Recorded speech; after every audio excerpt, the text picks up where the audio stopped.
Bismillahirrahmanirrahim. Assalamualaikum warahmatullahi wabarakatuh. Kembali lagi di pembelajaran online bersama Ustadz Arif.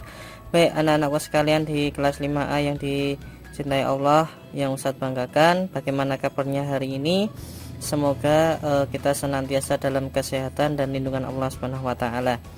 Baik anak-anakku sekalian, pada kesempatan kali ini kita kembali belajar di pembelajaran tematik di Mupel Bahasa Indonesia dan IPS ya. Pada kesempatan kali ini kita akan belajar di muatan pelajaran Bahasa Indonesia dan IPS, masih di tema 1 dan masih juga di subtema 3.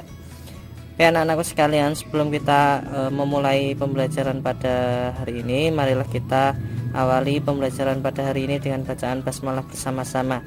Bismillahirrahmanirrahim. Baik anak-anak sekalian, yang pertama kita akan belajar di bahasa Indonesia terlebih dahulu. Nah, di sini masih terkait dengan ide pokok ya. Jadi menentukan ide pokok dalam teks. Kita kemarin sudah mengetahui apa ide pokok itu. Nah, kita kembali lagi belajar berkaitan dengan ide pokok, merupakan inti atau dasar permasalahan dalam suatu teks. Nah, dengan mengetahui ide pokok suatu teks, kita akan lebih mudah memahami isi teks tersebut. Nah, cara menentukan ide pokok suatu teks. Pertama, membaca teks dengan cermat. 2. Menemukan kalimat utama setiap paragraf. Kalimat utama bisa terdapat di awal dan akhir paragraf. Yang ketiga, menentukan ide pokok dari setiap paragraf tersebut. Nah, simaklah contoh paragraf berikut. Selanjutnya, tentukan ide pokoknya. Sikap tubuh yang benar ya. Jadi kita harus menentukan kalimat utama. Nah, yang pertama ya, kalimat pertama ini ya, sikap tubuh memengaruhi kesehatan alat gerak kita. Selanjutnya, menentukan ide pokok berdasarkan gambar. Kamu juga dapat menentukan ide pokok berdasarkan gambar. Sebuah gambar juga mengandung cerita yang dapat kamu pahami. Cara menentukan ide pokok dari gambar.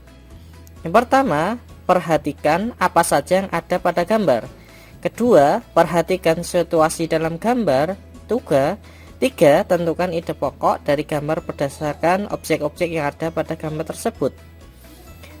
Perhatikan gambar berikut. Selanjutnya, tentukan ide pokoknya. Berikut contoh ide pokoknya. Ide pokok dari gambar di atas adalah peringatan Hari Ulang Tahun Kemerdekaan Indonesia. Selanjutnya, menuliskan ide pokok dari teks. Kamu dapat menuliskan ide pokok dari teks atau gambar. Ide pokok tersebut dapat ditulis dalam bentuk tabel. Nah, simak teks berikut dengan seksama.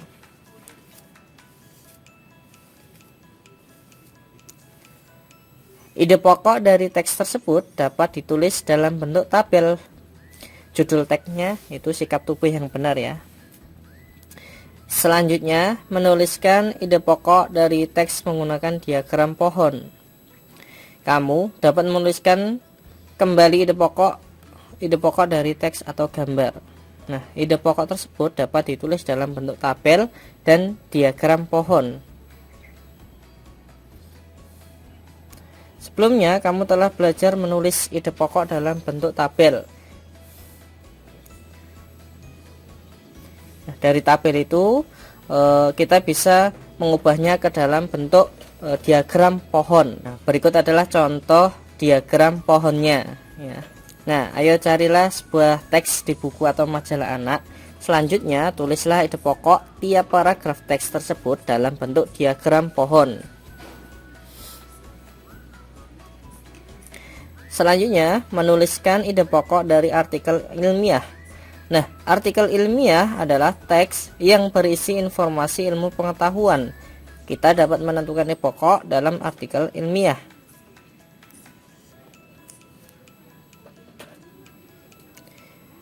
Ayo ingat kembali cara menentukan ide pokok suatu teks. Nah, ada 3 poin ya.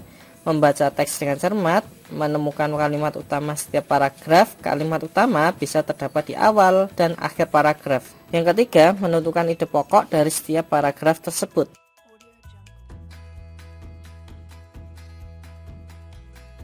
Selanjutnya, membuat cerita pendek berdasarkan ide pokok. Ide pokok merupakan inti atau dasar permasalahan dalam suatu teks. Kita dapat mengembangkan ide pokok menjadi cerita pendek. Langkah-langkah membuat cerita pendek berdasarkan ide pokok. Yang pertama, menentukan topik cerita yang akan dibuat. Menentukan ide pokok dari cerita yang akan dibuat. Membuat kalimat utama yang berisi ide pokok. Menuliskan informasi tambahan ke dalam beberapa kalimat untuk mendukung kalimat utama. Merangkai kalimat-kalimat tersebut hingga menjadi sebuah cerita pendek yang urut. Memperhatikan ejaan dan pemilihan kata saat membuat dan merangkai kalimat menjadi cerita pendek. Saat membuat kalimat, gunakan bahasa Indonesia yang baik dan benar. Ayo buatlah sebuah cerita pendek dari ide pokok berikut. Baik, itu tadi untuk pembelajaran Mupel Bahasa Indonesia. Untuk selanjutnya kita akan belajar di Mupel IPS. Nah, di Mupel IPS ini kita akan belajar di subtema 3 juga, pengaruh kondisi geografis Indonesia sebagai negara maritim. Luasnya perairan di Indonesia berpengaruh pada mata pencaharian masyarakat. Kondisi geografis negara maritim juga memengaruhi kondisi sosial seperti pertukaran budaya. Coba perhatikan peta Indonesia berikut. Perhatikan letak geografis Indonesia. Nah, pengaruh kondisi geografis Indonesia mengakibatkan dampak positif dan negatif terhadap kondisi sosial masyarakatnya. Nah, dampak positif. Pertama, memudahkan komunikasi dan interaksi antar masyarakat. 2, pengaruh budaya yang baik dari dalam atau luar daerah sehingga memperkaya keragaman budaya. Yang kedua, dampak negatif. Hilangnya budaya asli karena tergerus oleh budaya luar. Munculnya budaya-budaya baru yang belum tentu sesuai dengan budaya setempat. Baik, yang berikutnya adalah pengaruh kondisi geografis Indonesia terhadap budaya dan alat transportasi. Indonesia memiliki kekayaan budaya yang sangat beragam. Salah satu kekayaan budaya Indonesia adalah beragam suku bangsa yang ada di Indonesia. Beragam kekayaan budaya di Indonesia, ada keragaman suku bangsa, bahasa daerah, keragaman pakaian adat, rumah adat, senjata tradisional, alat musik tradisional. Wilayah Indonesia yang berupa kepulauan memengaruhi jenis transportasi yang digunakan untuk menghubungkan antar pulau, yaitu transportasi udara dan laut. Nah, transportasi udara mendarat di bandar udara atau bandara. Transportasi laut berlabuh di pelabuhan. Berikut beberapa bandar udara terkenal di Indonesia. Bandar Udara Internasional Soekarno-Hatta yang terletak di Tangerang, Provinsi Banten. Berikut beberapa pelabuhan terkenal di Indonesia. Pelabuhan Tanjung Perak yang terletak di Surabaya, Provinsi Jawa Timur. Nah, bagaimana dengan keragaman di daerahmu? Apa nama bandara dan pelabuhan yang ada di daerahmu?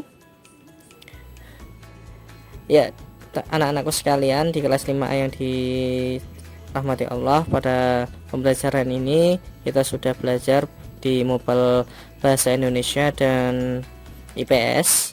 Nah, untuk mendalami materi yang sudah Ustadz sampaikan, silakan teman-teman bisa berlatih soal di buku Pupena Jilid 5A, di latihan soal subtema 3 di Mupel Bahasa Indonesia itu di halaman 73, dan di Mupel IPS itu di halaman 74. Ya, silakan. Nah, nanti kalau sudah selesai bisa dikirim ke Ustadz Arif seperti biasanya. Semoga apa yang sudah Ustadz sampaikan ini bisa kalian pahami dengan baik seperti itu. Nah, sebelum Ustadz akhiri dalam pembelajaran pada kesempatan kali ini, Ustadz senantiasa berpesan untuk kalian semuanya di kelas 5A ini senantiasa untuk belajar lebih sungguh-sungguh lagi. Kemudian ibadah sholatnya tetap dijaga dengan baik, jangan sampai ada yang bolong, dijaga kesehatannya, protokol kesehatannya dijaga. Kemudian berdoa agar pandemi di negeri ini segera berakhir, seperti itu. Marilah pembelajaran pada kesempatan kali ini kita akhiri dengan bacaan alhamdulillah bersama-sama.